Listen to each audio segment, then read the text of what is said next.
Okay, hi everyone. We are taking a look at entire radicals and mixed radicals. And so if you recall from our previous lesson, an entire radical is anything where our radical, so if you recall, we've got that symbol and the value underneath. So if I have the square root of 17, so everything is fully contained within in the as the radicand, so that is called our entire radical. A mixed radical is something where we might have, say, a coefficient out front. So this is 3 root 5, let's say. So that's the same as saying 3 times root 5, and that would be an example of a mixed radical. The other thing that we looked at was the product and quotient of the roots of two numbers is equal to the root of the product or quotient of the two numbers. And so that sounds very confusing when you read it, but it is essentially saying just this. So if I have the square root of a times the square root of b, it is the same as saying the square root of a times b. So if we have the square root of 4 multiplied by the square root of 9, that is the same as the square root of 4 times 9. Similarly, then we could also do that with division. We can separate those, saying that the square root of 4 divided by the square root of 9 is the same as the square root of 4/9. And all of those are on the condition that we don't end up with a negative radicand. And when we have a denominator, in the case of the division, we don't have 0 in the denominator.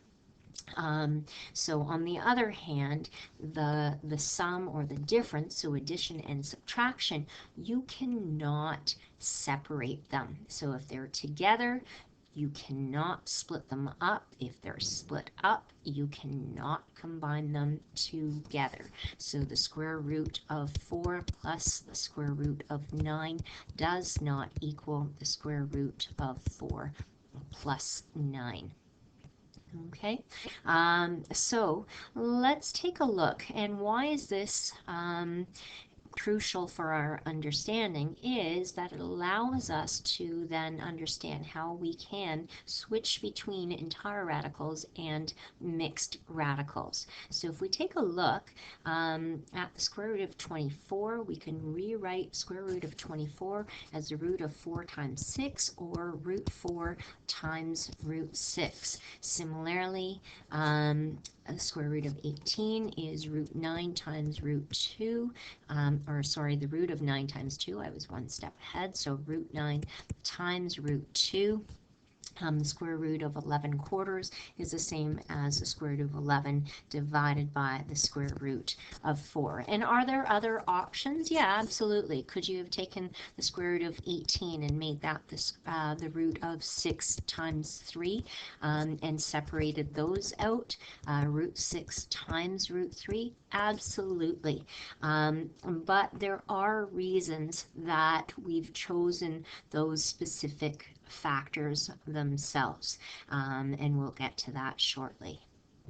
If we take a look at this next example, it says use a calculator to approximate the value of each radical to 5 decimal places. So the square root of 80, the reason why it says approximate the value, so if you recall, that is an irrational number because we are taking the square root of a non-perfect square. So that is irrational.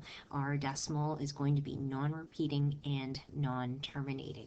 So if we take that to 5 decimal places, we have then, and I'm just going to put a dot here so it's approximately 8.94427, and of course it continues on, but that's rounded to 5 decimal places. If we do the same for 2 root 20, and you can put into your calculator 2 times root 20, or you can also enter in just 2 square root 20, and you'll find that it gives us exactly that same answer. So 8.94427, and for 4 root 5, again, these are all decimal approximations, 8.94427 0.27. Once again, what do you notice? They are all equal. So why is it that they are in fact the same? Then is, if we take what we knew before, is that we can take the square root of 80 and we can rewrite it in as different factors. So root 80 is root 4 times 20, or root 4 times root 20, and root 4 is 2, so that is why we've got 2 square root 20. Similarly, square root of 16 times 5 is the same as square root of 16 times the square root of 5. Square root of 16 is 4, and therefore it is equivalent to 4 root 5. So here we have it. Root 80 is an example of an entire radical. The number entirely under the square root symbol, or the radical. 2 root 20 and 4 root 5 are examples of mixed radicals. So it's got a number in front, and they are all equivalent values. And generally our preference when we talk about simplifying it, our preference is that 4 root 5, where we have removed all perfect square factors of the radicand. Okay, so you can see they've given a little bit of a description and some examples of entire or pure radicals as opposed to mixed radicals. Okay, important to note, every mixed radical can also be expressed as an entire radical. However, it's not really useful to go through that unless there's really only 2 times where we might express something as an entire radical. And one is really not that great of a reason. It would be in a test scenario when we ask you, hey, take this mixed radical and rewrite it or express it as an entire radical. And that's just making sure that you guys can go back and forth, but it's not as useful. And we'll go into an example when it is useful in just a little bit. Okay, so let's take a look then. So if we're taking, converting entire radicals with an index of 2, so square roots to mixed radicals, always handy to have. Some of you I know are really good and you've got these right at the front of your minds. Others of you, if it's not at the front of mind, just having these perfect squares written down just so that you're not having to try to access everything. It's right there ready for you, is going to be really handy. Okay, so an entire radical, we want to change square root of 108 into a mixed radical. And so with this, what I want to do ideally is to look for the largest perfect square possible that goes into 108, and that would be 36. So root 108 is the same as root 36 times 3, and then we can separate those out to root 36 times root 3, and root 36 is 6, so we're talking about then 6 root 3 as our mixed radical. So what happens if you didn't know that 36 was a factor of 108? Because my guess is a lot of people didn't know that 36 was a factor of 108. So maybe you said to yourself, you looked at 108 and you said, hey, I know that 9 times 12 is 108. So you might say root 108 is the same as root 9 times root 12, and root 9 is 3. So hey, I've got 3 root 12. So have we converted it into a mixed radical? Absolutely. The problem is that 12, our radicand, still has a perfect square factor. So we just need to continue to simplify, or just continue to reduce that down. So root 12, we know that 4 is a factor of 12, so we can rewrite that as 3 times root 4 times root 3, and then root 4 is the same as 2, so then we've got 3 times 2 times root 3, or 6 root 3. So you can see that we end up with that same simplified or reduced form. It just took us a few additional steps to go through, and no different than reducing a fraction. So there's some of you guys that can see right away that, let's say if I use similar numbers, 36 over 108, maybe right off the bat some of you are saying, hey, I know 36 goes into both, or maybe you didn't and now you do. And so you say, hey, that's equal to 1/3. Others of you are saying, okay, I'm going to divide by 2, 18 over 54, and divide by 2, 9 over 27, and finally divide by 9, maybe you finally see it, and there it is, 1/3. It doesn't matter which path you go, but you should end up at the same place. Okay, ideally it is looking for the largest perfect square factor, but certainly no issues if you're finding a perfect square factor. Okay. Um, so, and you can see here that's what they're talking about right here, but at the same time it says when converting, it is expected that the answer will be in its simplest form.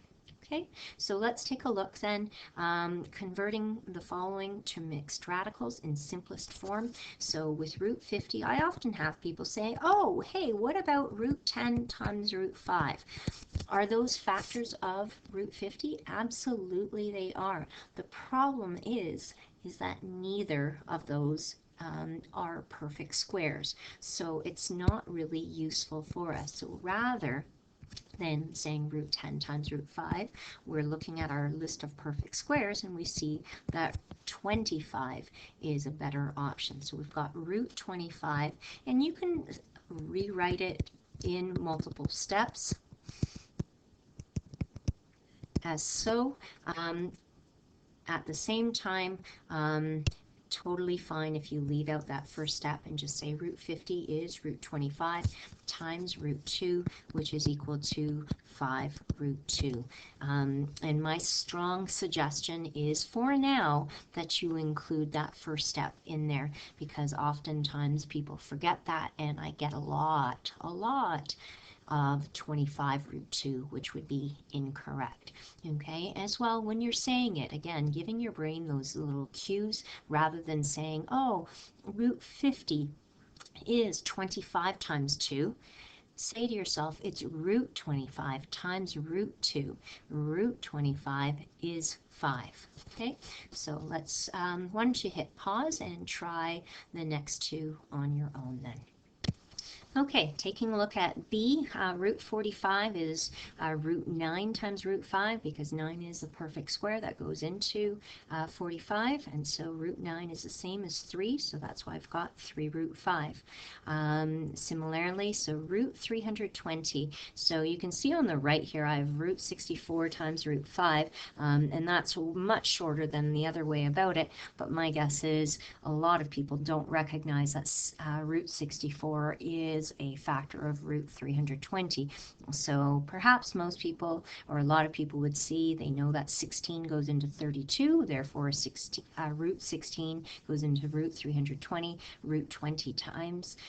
So then root 16 is 4, and then root 20 is the same as root 4 times root 5. Root 4 is 2, so then we've got the 4 times the 2 times root 5, or 8 root 5. So when I see that final answer, then I recognize that 8 times 8 is 64. Oh, so root 64 times root 5 must equal root 320. If you want to check your work, of course, you can use your calculator if you're permitted, and determine what the decimal approximations are. So obviously the decimal approximation for root 320 should be equal to the decimal approximation for 8 root 5. Okay, so let's take a look at class example number 3 then. So here we've already been given a mixed radical, and so we just want to go to simplest form. So that means that we still want to take out the largest possible factor that we can. And so for some of you looking at 192, you're not sure which of your perfect squares go in. Perhaps you see that 4, and you can always start small if you're not sure. So if we know that we're looking at root 4 times the square root, what are we, 40, what then, 48. Okay, so then that's the same as 2 times 2, and then maybe at this point you take out another square root of 4, or some of you may see right off the bat then that root 16 goes into root 48, and that's times root 3. So at this point we can say that this is 4 times root 3, or 16 root 3 in this particular case. For B, and you can hit pause at this point and try these on your own and then compare, or you can just continue to play and work it through as I go through the solutions as well. Okay, so taking a look at B, root 160 is the same as root 16 times root 10. Root 16 is 4, so 3/4 times 4 is just 3, because again, remember that's 4 over 1, so that 4 over 4 is just reduces to 1, so that leaves us with 3 root 10. For C, we're just going to split up that root 7 over 9 into root 7 over root 9, and root 9 is of course 3. So root 7 over 3 is as simple as it gets. If you wanted to, I would be totally fine with root 7 over 3, or some people like 1/3 root 7, which is fine as well.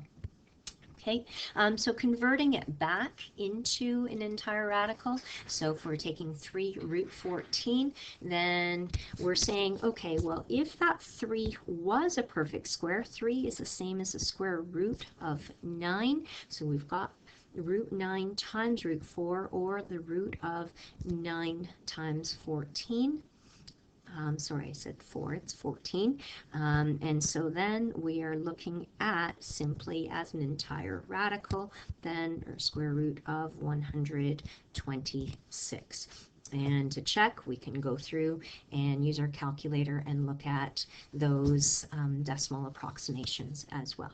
Okay, so once again, we'll do one more together, and then you can hit pause, and I'll have the answers for the other ones afterwards. So if we wanted to convert this to root 5 into an entire radical, 2 is the same as root 4. So really we're looking at root 4 root 5, which is square root of 20.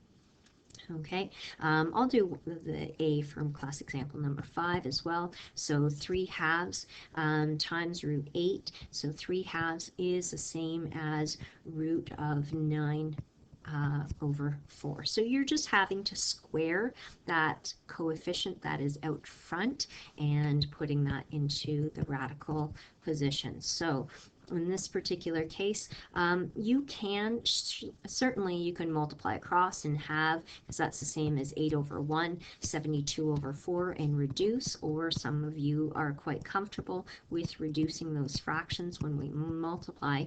So we've got square root of 9/4 times 8 over 1, and then we see that 8 over 4 is the same as 2 over 1, and so really we're looking at the square root of 9 times 2, which is 18 over 1. Okay, so root 18. Okay, so take a moment and you can just hit pause, and we'll come back through this together. So part B, up to you if you want to keep it in decimal form. I know others of you guys would prefer to switch that into fraction form. Both will work. Okay, hit pause.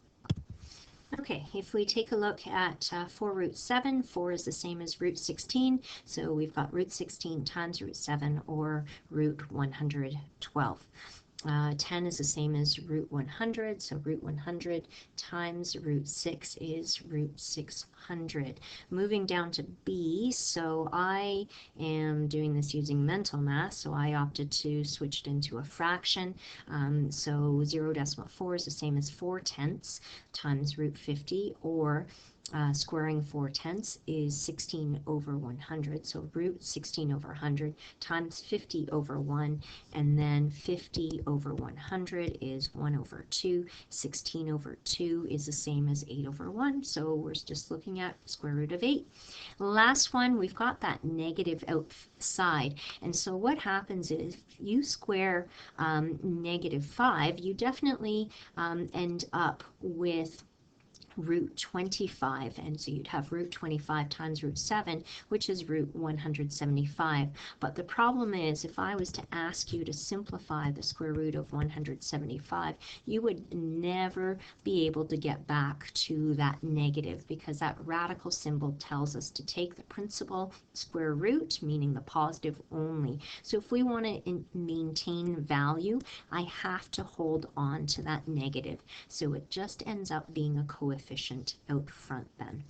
Okay, let's take a look. So here we go. So class example number 6 is going to be one of the reasons why we will convert back into an entire radical. So we've got 3 root 5, 5 root 3, root 15, 2 root 8, and 8 root 2.